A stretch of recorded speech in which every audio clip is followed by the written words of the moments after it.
All these stories are sad. The weak look back. The strong. What about him? Striking, well-mannered, organized, devise a strategy, analytical skills.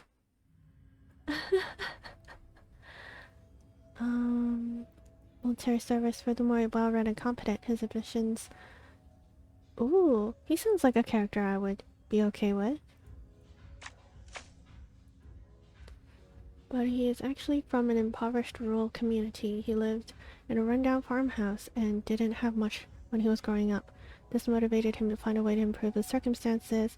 He enlisted in the military when he came of age. Confident in what he wanted, he sought to improve and become the best possible version of himself. Okay, his vision became clear. He wanted to rid himself of his humble beginnings and take fate into his own hands. Sanders desired to stay above all others and straddle the pinnacle of power. Sanders' blank visage and undisturbed body language makes it difficult to discern if he's uncomfortable or nervous.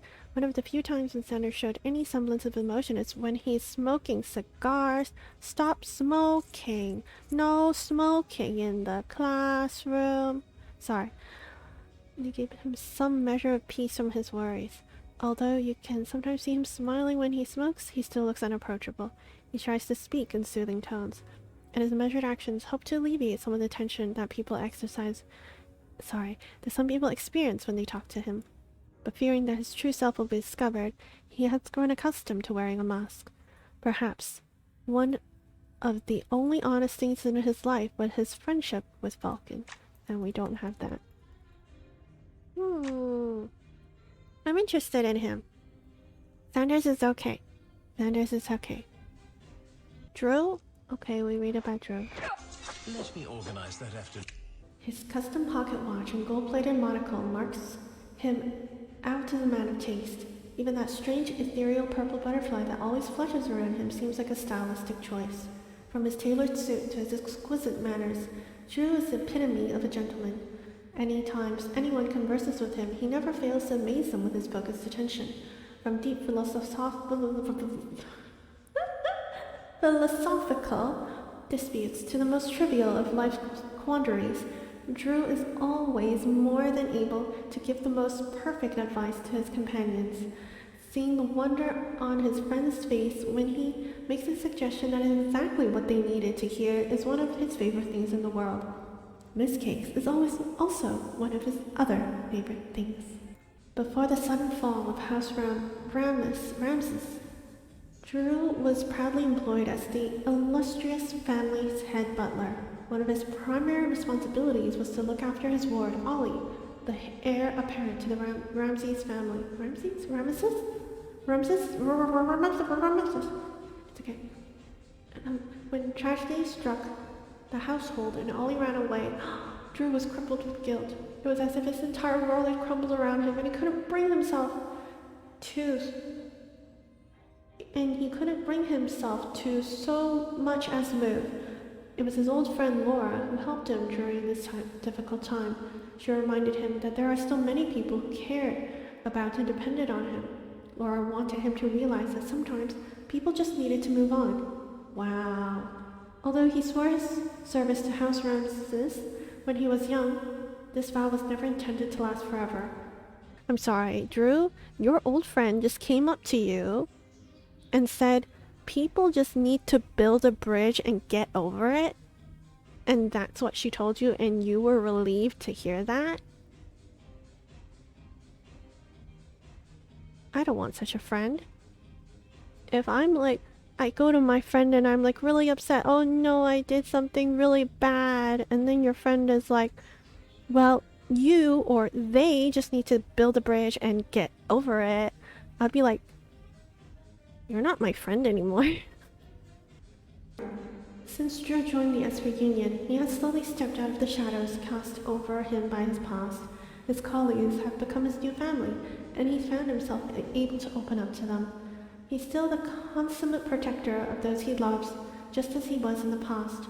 He will forever be meticulous in providing caution and support for the new Union operatives that sign on. His sword lay untouched for quite some time now, but is now fully unsheathed once again to swiftly cut down Miramon and the enemies of the Union.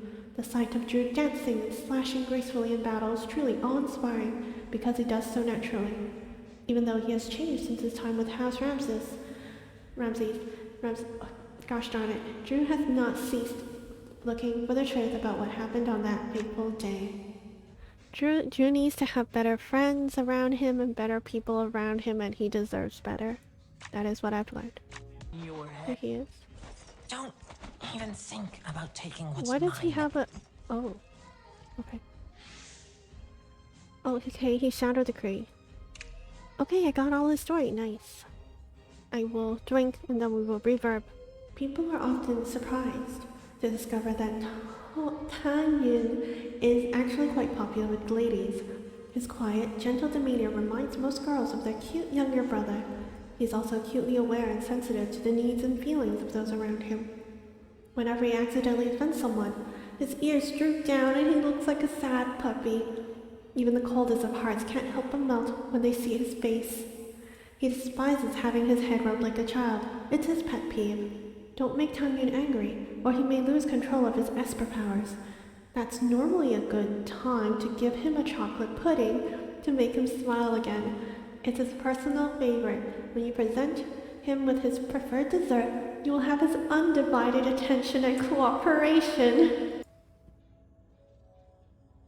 So he's easy to bribe, is what I'm understanding. Okay. This insecure young man is extremely possessive of the things he loves. Tang Yuan would rather destroy something he desired, but could not possess than let someone else derive pleasure from it. That is the reason why his relationship with his brother, Tang Xuan, is so complicated. As they grew up and slowly drifted apart, cold dread gripped Tang Yuan's heart. He lashed out in anger and resentment, masking his fear of losing his brother behind his rage. They eventually had a falling out. Hidden deep behind the fear, hatred, and rage was a small voice that begged to be heard. That voice reminded him of his guilt for the things he had done. He despised the voice and buried it deep in the recesses of his consciousness in order to ignore it. But in doing so, he plunged himself deeper into the black abyss of his soul. From the moment he fled the Esper Union, Tang Yuan knew he could never turn back. After he was taken in by Sanders, he embraced his inner darkness and joined the Shadow Decree. He broke free from his past, and in order to seek peace, he resorted to indiscriminate destruction. While on missions for the Shadow Decree, Tang Yuan would often encounter his old teammates from the Union. When he did, he displayed an unnatural level of hostility. He fought brutally and without mercy. Nonetheless, he fears the day when he will finally meet Tang Xuan again. He looks forward to the day when he can finally destroy his brother with his own two hands, but for some reason, the thought also fills him with inexplicable dread. Why am I laughing?